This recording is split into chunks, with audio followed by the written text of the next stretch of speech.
Bismillahirrahmanirrahim. Assalamualaikum anak soleh dan solehah. Ya, kembali lagi bersama Ibu Ria ya. Kali ini Ibu akan membahas sebuah materi di tema 2 ya, kelas 5 mengenai sistem pernapasan pada manusia.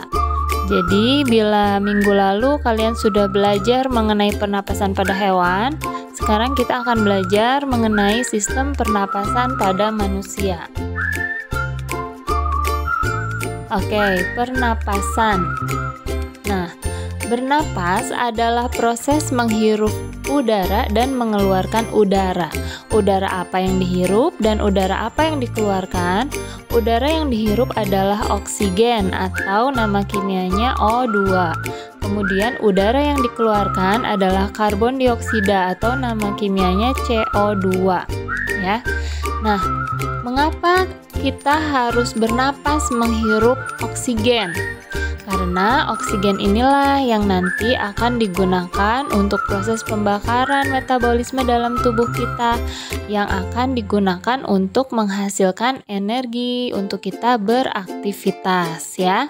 Jadi kalau kita tidak bernapas, maka tidak ada oksigen yang masuk, sehingga metabolisme kita akan terganggu dan juga kita tidak bisa menghasilkan energi. Itu kenapa kalau kita coba praktekkan menutup hidung ya, menutup hidung, kita akan lama-lama akan lemas karena tidak bisa menghasilkan energi.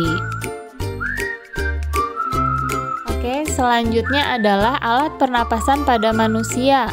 Alat pernapasan pada manusia tentu saja adalah paru-paru ya. Jadi manusia bernapas dengan menggunakan paru-paru.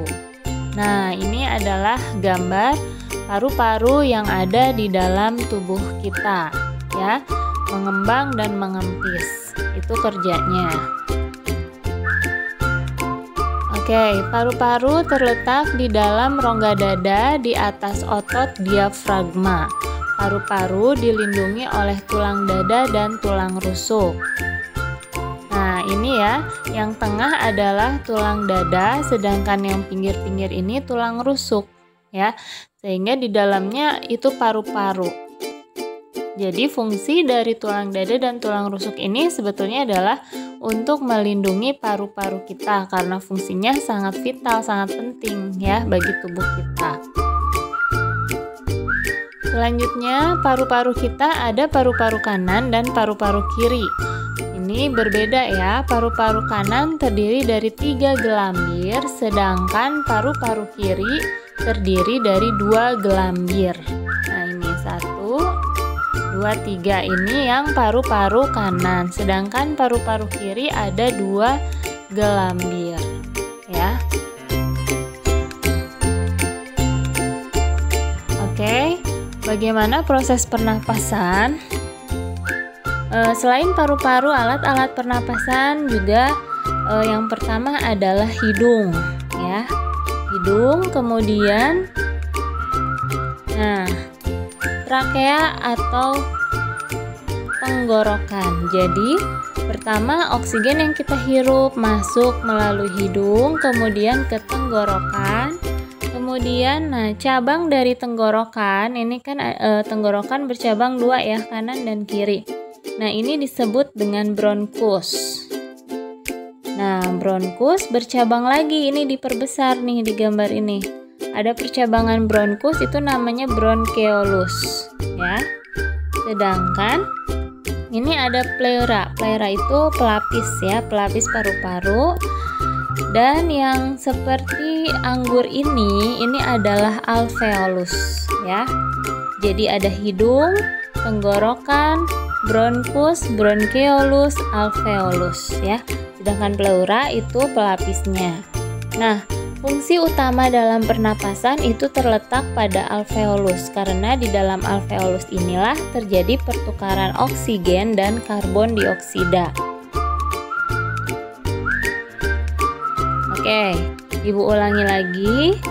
Proses keluar masuknya udara ya di dalam tubuh kita. Yang pertama, oksigen ditandai dengan panah yang berwarna biru ya. Oksigen ini masuk ke hidung, kemudian ke tenggorokan, kemudian ke bronkus, bronkeolus, lalu ke alveolus. Ingat, di alveolus itu fungsinya adalah pertukaran oksigen dan karbon dioksida. Jadi, setelah oksigen sampai di alveolus, ini ditukar menjadi karbon dioksida. Dikemanakan? Mengikuti panah yang merah. Karbon dioksidanya ini dikeluarkan lewat bronkeolus lagi, kemudian bronkus, tenggorokan, hidung, dan akhirnya keluar dari tubuh kita. Ya, itu adalah proses pernapasan di dalam tubuh manusia. Nah, di dalam hidung ternyata ada juga rambut hidung ya. Ini berfungsi untuk menyaring kotoran pada udara yang masuk. Jadi, Allah sudah menciptakan hidung sebagaimana rupa ya supaya bisa bermanfaat untuk tubuh kita, termasuk adanya rambut hidung ini. Jadi, nyebutnya bukan bulu hidung ya, tapi rambut hidung. Karena fungsinya sangat penting, yaitu menyaring kotoran pada udara yang masuk. Udara yang kita hirup tentu kan ada udara, misal kita sedang di jalan, yang kita hirup pasti udaranya bercampur dengan asap kendaraan. Nah, ini disaring terlebih dahulu lewat rambut hidung, sehingga yang masuk ke dalam tubuh itu sudah lebih bersih. Nah, kemudian ada selaput lendir. Di hidung juga ada selaput lendir. Fungsinya yaitu menyaring kotoran pada udara yang masuk dan juga menyesuaikan suhu dan kelembapan, sehingga udara yang masuk ke dalam tubuh kita tidak terlalu dingin atau tidak terlalu lembab. Nah, tapi sesuai dengan kelembapan dan suhu tubuh kita. Ya, ingat ya, di dalam hidung ada rambut hidung dan selaput lendir. Kemudian, nah ini udara ini dapat keluar dan masuk paru-paru karena adanya kerja otot ya. Ingat, yang menggerakkan tubuh kita adalah alat gerak aktif yaitu otot. Otot apa saja yang berperan dalam pernapasan, yaitu otot diafragma dan otot antar tulang rusuk. Nih, diafragma yang mana? Diafragma nih yang bawah ya. Nah, otot antar tulang rusuk itu yang menempel di tulang rusuk ya. Oke, pernapasan yang menggunakan bantuan otot diafragma itu disebut dengan pernapasan perut. Sedangkan pernapasan yang menggunakan bantuan otot antar tulang rusuk itu disebut dengan pernapasan dada. Ya, jadi kita bisa membedakan pernapasan ini menjadi dua, yaitu ada pernapasan perut dan pernapasan dada. Kalau pernapasan perut yang berperannya adalah otot diafragma, sedangkan pernapasan dada yang berperannya adalah otot antar tulang rusuk. Nah, demikianlah materi yang Ibu sampaikan mengenai pernapasan pada manusia. Silahkan kalian gali lagi informasinya dalam berbagai sumber. Semoga materi ini membantu kalian dalam belajar dan juga dapat meningkatkan hasil belajarnya. Terima kasih. Selamat memanfaatkan informasi ini untuk pembelajaran di kelas ya. Terima kasih. Wassalamualaikum warahmatullahi wabarakatuh.